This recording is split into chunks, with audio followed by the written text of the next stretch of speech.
갈라디아서 2장 20절 말씀 제가 봉독하겠습니다. 내가 그리스도와 함께 십자가에 못 박혔나니 그런즉 이제는 내가 사는 것이 아니요 오직 내 안에 그리스도께서 사시는 것이라. 이제 내가 육체 가운데 사는 것은 나를 사랑하자 나를 위하여 자기 몸을 버리신 하나님의 아들을 믿는 믿음 안에서 사는 것이라. 아멘. 우리 하나님의 백성들에게 참으로 신비한 사실이 있습니다. 여러 가지 신비한 것들이 있지만 그중 매우 중요한 것 중에 하나는 내가 주님과 함께 한다는 사실입니다. 나같이 죄인이고 비천한 인간이 신령하시고 거룩하시고 가장 위대하신 그리스도께서 함께 하신다는 이 사실은 영광스럽고 복되며 신비한 일입니다. 그런데 2000여 년 전에 유대 땅에 육신을 입고 오셔서 천국 복음을 전하시다가 잡히시고 십자가에 달리셔서 죽으시고 다시 부활하셔서 승천하신 그리스도께서 오늘날 우리 그리스도인들과 함께 하신다는 이 사실이 얼마나 복되고 놀라운 일인지 모릅니다. 여기서 우리는 그리스도와 하나가 되었다고 하는 이 사실을 중점적으로 살펴보겠습니다. 이것은 우리 육안으로는 볼 수 없지만 주님의 말씀에 근거해서 한번 살펴보도록 하겠습니다.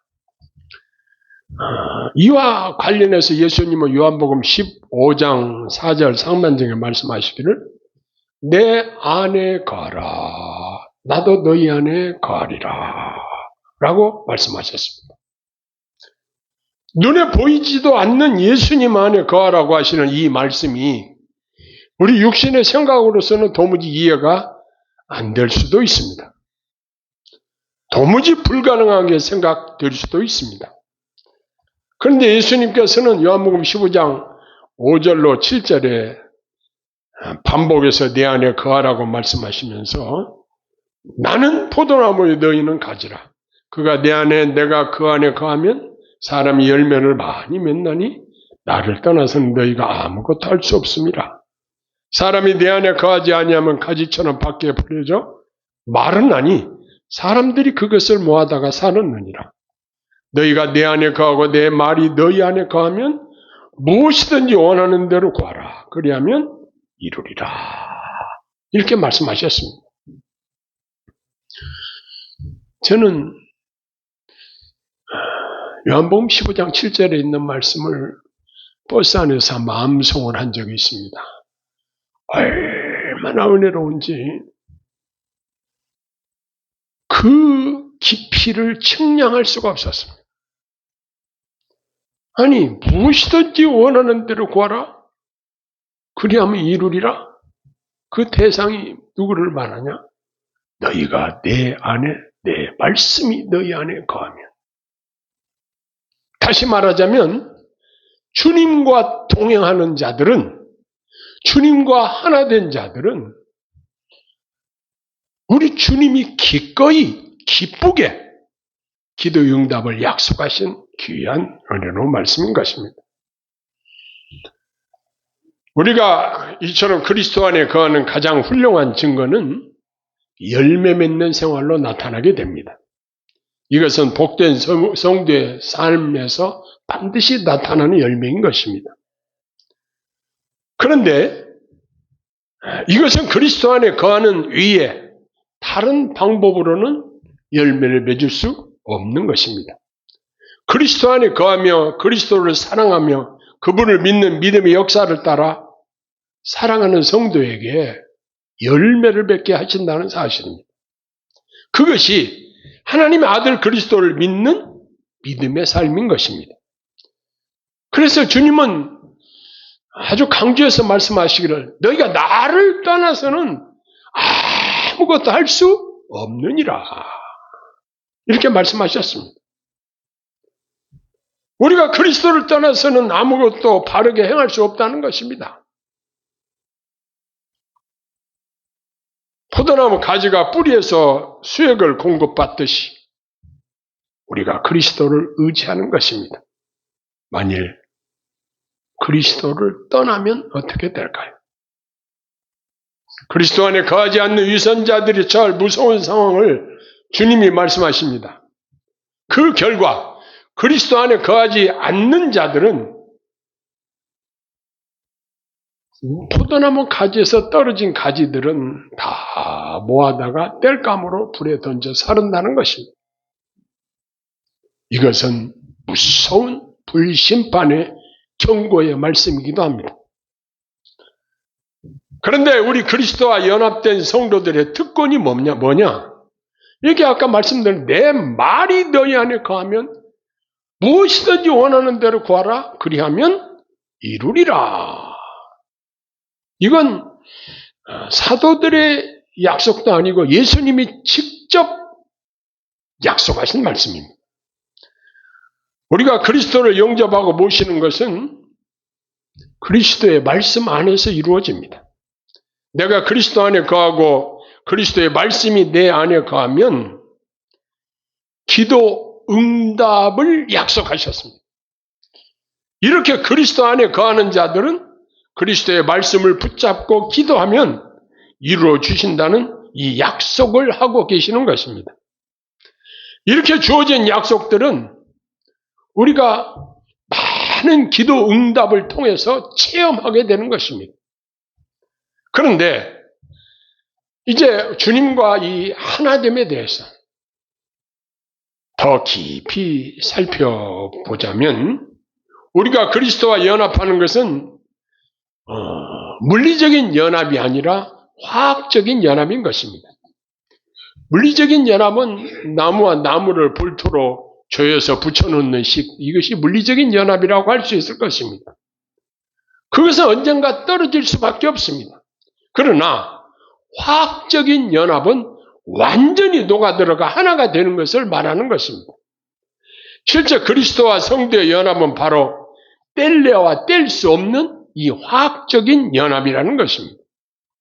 이 하나됨은 세상 그 어떤 것으로도 분리시킬 수 없는 완전한 연합입니다. 누가 우리를 그리스도의 사랑에서 끊으리요? 환난이나 공고나 핍박이나 기근이나 칼이랴. 그 아무것도 우리를 그리스도의 사랑에서 끊을 자가 없다고 말씀하신 것입니다. 그러나 물리적인 연합은 확실한 연합이 아닌 아직 완전한 연합의 상태는 아닌 것입니다. 그 예를 보자면 마태복음 16장 13절 이하에 보면은 예수님이 빌립보 가이사랴 지방에 가셔서 제자들을 가르칠 때에 제자들에게 질문을 하셨습니다. 이르시되 사람들이 인자를 누구라 하느냐라고 물으셨습니다. 이에 대해 제자들의 반응은 더러는 세례 요한, 더러는 엘리야, 어떤 이는 에레미야나 선지자 중에 하나라고 합니다. 라고 대답을 했습니다. 이에 대해서 예수님은 다시 단도직입적으로 제자들에게 너희는 나를 누구라 하느냐? 이렇게 질문하셨습니다. 그때 유명한 베드로전서 마태복음 16장 16절에 베드로의 위대한 신앙 고백이 나오죠. 주는 그리스도시요 살아계신 하나님의 아들이십니다. 예수께서는 그 말을 들으시고 베드로에게 대답하셨습니다. 바요나 시몬아 내가 복이 있다. 이를 내게 알리는 혈육이 아니와 하늘에 계신 내 아버지시니라. 또 내가 내게 이르노니 너는 베드로라. 내가 반석 위에 교회를 세우리니 음부의 권세가 이기지 못하리라. 내가 천국 열쇠를 네게 주리니 내가 땅에서 무엇이든지 매면 하늘에서도 매일 것이야. 내가 땅에서 무엇이든지 풀면 하늘에서도 풀리리라. 이렇게 말씀하셨습니다. 그러고 나서 제자들에게 경고하기를 아무에게도 내가 그리스도라고 말하지 말라. 말씀하셨습니다. 그리고 예수님이 이후에 되어질 일에 대해서 말씀하셨는데 장차 예수님이 예루살렘에 올라가셔서 장로들과 대제사장들과 서기관들에게 잡혀서 많은 고난을 받고 죽임을 당하고 3일 만에 다시 살아나리라. 이것을 제자들에게 이 비밀을 나타내셨습니다. 그때 베드로가 예수님을 붙들고 항변하면서 말했습니다. 주여 그리하옵소서. 이 일이 결코 주에게 미치지 아니하리다. 인간적으로 생각해 보면 다른 사람들은 다 가만히 있는데 베드로가 예수님을 가장 사랑하는 사람처럼 들려줄 수 있는 이야기였습니다. 분별력이 없는 사람들에게는 야, 그런데 네가 나를 제일 아끼고 사랑하는구나. 이렇게 생각이 들 정도 이야기라고 할 수 있습니다. 그런데 예수님은 정색을 하시고 그에게 말씀하십니다. 사탄아, 내 뒤로 물러가라. 너는 나를 넘어지게 하는 자로다. 이렇게 되게 엄중하게 책망하셨습니다. 여기서 베드로의 상태는 아직 물리적 연합 상태라고 할 수 있고 아직 화학적인 온전한 연합의 단계에 이르지 못하여서 지금 주님이 대속의 십자가를 지시는 일을 위하여 오셨는데 그 중대한 일을 못하게 방해하는 사탄의 이용물이 된 것입니다. 그런데 그 이후에 그 베드로의 행적을 보면은 예수님이 가야바의 안뜰에서 고난당하시는 현장에서 3번이나 예수님을 부인했던 그러한 일도 있었고 또 고난당하시는 십자가에 달리시는 현장에 제자들이 두려워서 다 도망가 버린 상태를 보면 그들이 아직은 주님과 화학적인 온전한 연합의 상태가 아닌 것으로 판단이 되어집니다. 이들은 아직 주님과 온전한 하나가 되지 못한 즉 물리적 연합 상태라고 볼 수 있을 것입니다. 그러나 사도행전을 보니까 오순절 성령 강림 이후로 성령이 충만한 그들은 주님의 십자가의 은혜와 사랑을 온전히 깨닫고 나니 이제는 담대해져서 살아도 주를 위하여 살고 죽어도 주를 위하여 죽겠다는 각오와 결심으로 그런 단계까지 발전한 것을 보게 됩니다. 사도행전 4장에 보면 사도들이 예수 안에서 죽은 자의 부활에 대해서 증언할 때에 이걸 꼴을 못 보고 미워하고 시기하고 질투했던 유대 종교 지도자들이 사도들을 잡아다가 공회 앞에 세우고 신문을 했습니다. 너희가 무슨 권세와 누구의 이름으로 이 일을 행하였느냐? 라고 신문을 했습니다. 바로 베드로 사도가 성령이 충만해서 답변을 했습니다. 백성의 관리들과 장로들아, 만일 병자에게 행한 착한 일에 대하여 이 사람이 어떻게 구원을 받았느냐 오늘 우리에게 질문한다면 너희와 모든 이스라엘 백성들은 알라.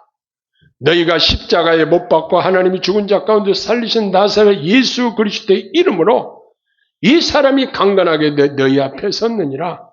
이 예수는 건축자들의 버린 돌로서 집 모퉁이의 머릿돌이 되었느니라. 다른 이로서는 구원을 받을 수 없나니 천하 사람 중에 구원을 받을 만한 다른 일을 우리에게 주신 일이 없습니다. 지금 시청각 교제와 같이 성전 미문에 하반신 장애인에 있던 사람이 뛰기도 하며 걷기도 하며 하나님을 찬양했는데 그 사람을 세워놓고 지금 이야기를 하고 있습니다.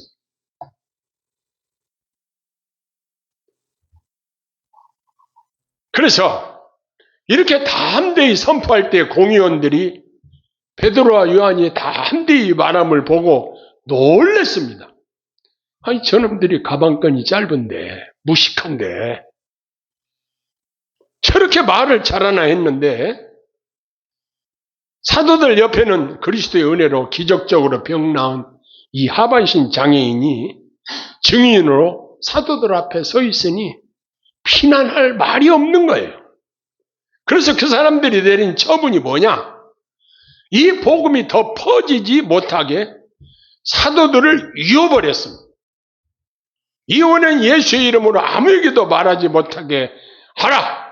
이렇게 경고를 하고 그들을 놓아줬는데, 그때 베드로와 요한이 담대하게 대답하기를, 하나님 앞에서 너희의 말을 듣는 것이 하나님의 말씀을 듣는 것보다 옳은가 판단하라. 우리는 보고 들은 것을 말하지 아니할 수 없다. 예수의 증인으로서의 그 역할을 감당하지 않을 수 없다고 담대하게 말했습니다. 그래서 다시 그들을 위협하고 놓아줄 수밖에 없었습니다. 사도들은 기쁨으로 모여서 한 마음으로 소리를 높여 통성 기도를 했는데, 어떤 기도를 했는가 보면은, 주여 이제도 그들의 위협함을 굽어보시고 또 종들로 하여금 담대히 하나님의 말씀을 전하게 하여 주시오며, 손을 내밀어 병을 낫게 하셨고 표적과 기사가 거룩한 종 예수의 이름으로 이루어지게 하옵소서라고 통성으로 그들이 모여서 기도했습니다. 후에 베드로에 관해서 들려지는 그 전설은, 예수님은 십자가에 옳게 못 박혀 죽으셨는데 내가 어떻게 예수님과 같이 죽을 수 있겠는가? 나를 거꾸로 십자가에 못 박아라. 그래서 거꾸로 십자가에 매달렸다. 이런 순교의 이야기가 들려지고 있습니다. 오늘 읽은 갈라디아서 2장 20절의 본문은 사도 바울이 기록을 했는데, 이 사람은 원래 기독교를 극심하게 박해하는 자였습니다. 그런데 그가 다메섹 도상에서 그리스도를 만난 후에 그가 깨달은 것이 오늘 읽은 본문인 것입니다. 내가 그리스도와 함께 십자가에 못 박혔나니 라고 놀라운 고백을 합니다. 이로 말미암아 우리를 괴롭히는 죄의 속박에서 온전히 해방시키는 근거를 말씀하고 있는 것입니다. 이것은 죄사함의 은혜에 대한 확신을 주시는 말씀입니다. 내가 그리스도와 함께 십자가에 못 박혔다. 이것을 믿는 거예요. 그 결과 이제는 내가 사는 것이 아니오 오직 내 안에서 그리스도께서 사시는 것이라 그랬습니다. 이제는 내가 사는 것이 아니오 내 안에서 그리스도께서 사신다는 것입니다.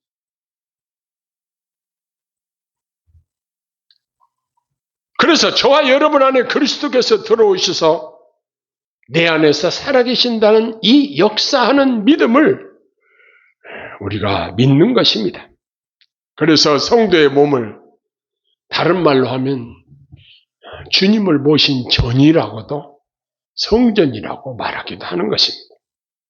그리고 믿는 사람을 성도라고 부르죠. 이어서 바울 사도가 간증하기를, 이제 내가 육체 가운데 사는 것은 나를 사랑하사 나를 위하여 자기 자신을 버리신 하나님의 아들을 믿는 믿음 안에서 사는 것이라 라고 확신 가운데 증거하고 있습니다. 이 말씀은 주님과 온전히 화학적인 연합을 이룬 상태를 증명하고 있는 말씀인 것입니다. 우리가 어디서 무엇을 하든지 이 사실을 기억하고 살아가야 할 것은, 죄인이었던 내가 그리스도와 함께 십자가에 못 박혔다는 것을 믿음으로 받아들여야 되고, 내가 그리스도와 함께 살아가고 있다는 이 위대한 사실입니다. 이것이 가장 복된 성도의 상태인 것입니다. 사실 우리가 나이가 먹으면서 우리 육신은 질병과 여러 가지 고통이 우리를 괴롭히고 있지만, 그리고 해가 거듭할수록 노화 현상으로 날로 쇠약해져 가는 것을 경험하면서 삽니다. 우리 겉사람은 날로 이렇게 후퇴하고 약해지고 한 살 한 살 먹으면 더 젊어지고 더 좋아져야 되는데 전혀 그렇지 않습니다. 늙게 하는 호르몬이 나와가지고 우리 몸을 자꾸 늙게 하고 쇠하게 합니다. 그러나 우리의 속사람은 나와 항상 함께 하시는 그리스도로 말미암아 우리 속사람 항상 새로워지는 것입니다. 한번 우리가 상상해 보십시다. 장차 하나님 나라에서 그리스도와 함께 그리스도를 친히 배웠고 영광 중에 그리스도를 찬양하고 영생 복락을 누리고 살 수 있는 이 은혜를 우리에게 주셔서 이 하나님 나라를 소망하며 날로 새로워지는 우리 속사람 속에서 우리 주님 모시고 주님과 함께 동행하며 산다는 이 사실이에요. 저는 주제를 내가 그리스도와 함께라는 이 주제를 생각하고 또 생각하면서 이야, 내가 그리스도와 함께 있구나. 저는 주중에 혼자 있을 때가 많이 있습니다. 근데 얼마나 심심해서 어떻게 사냐고 말하는 사람도 있습니다. 그러나 신랑 되신 주님과 함께 있는 것입니다. 여러분도 마찬가지입니다. 내가 늙고 병들고 볼품이 없어져도 내 안에 그리스도께서 살아계신다는 사실입니다. 그래서 이런 노래가 있잖아요. 살아계신 주 나의 참된 소망. 살아계신 주님이 나의 참된 소망이 되신다는 사실입니다. 우리는 그분을 자랑하고 그분을 어디 가든지 그분을 증거하고 그분을 높이며 사는 것이 이 땅에 우리의 사명인 줄로 믿습니다. 기도하겠습니다.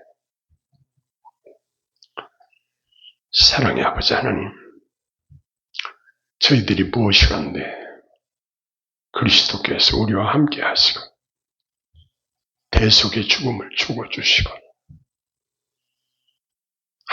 항상 우리와 함께 동행하여 주시는 우리와 화학적인 연합을 이루어 주시고 뗄래와 뗄 수 없는 한 몸을 이루어 살게 하시니 너무나도 감사합니다. 그 은혜를 마음판에 새기고 기억하며 하나님을 영화롭게 하고 하나님 나라를 소망하며 하나님께 감사하며 사는 저희들 다 되게 하옵소서. 예수님 이름으로 기도하옵나이다. 아멘.